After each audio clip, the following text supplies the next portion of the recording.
Hello, I'm Lee McNabb. I'm Head of Digital Assets for NatWest Group. Why are we talking about digital assets? I've been in payments now over a decade, banking about 20, 25 years, and I've seen the kind of trend of technology change rapidly. And distributed ledger technology, which underpins the majority of digital assets, is something that's been around for a while, but it's gathering pace and momentum at an industry level. We've got advancement in the technology to make it more resilient, scalable, understandable. The regulators are now focusing on the appropriate guardrails to provide competition, growth, innovation. There's more customer demand. I see it as a 3-decade change, probably. I think we're in the start of that second decade. So it's right that NatWest as a group is part of that conversation as we shape towards the future of financial services. The million-dollar question, what is distributed ledger technology, or DLT? So DLT is effectively a shared ledger where transactions and records are recorded, but without a central authority. So blockchain is a type of DLT. Most people would have heard of blockchain. We're in a world now where genuine, true, 24/7 instantaneous movement of money and asset is warranted, needed, desired by customers.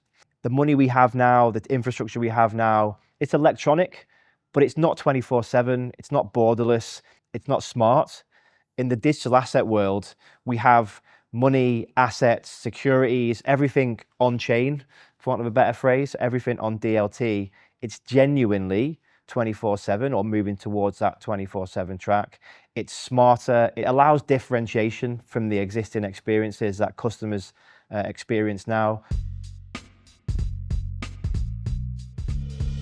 I think it's important that NatWest Group and every institution is involved in this space. NatWest specifically, we're systemically important in the UK.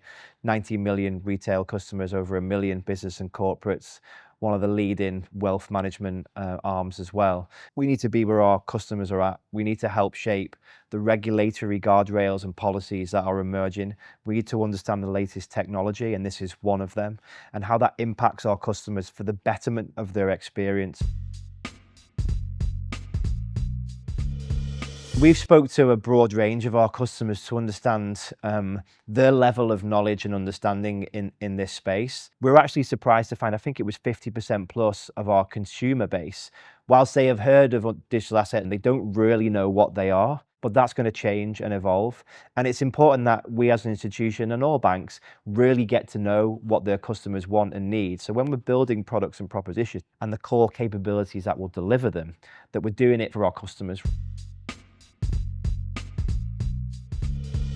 My team over the past few months have spent a lot of time responding to consultations that have come from the FCA, so the Financial Conduct Authority, from the Bank of England, from the PRA, the Prudential Regulation Authority.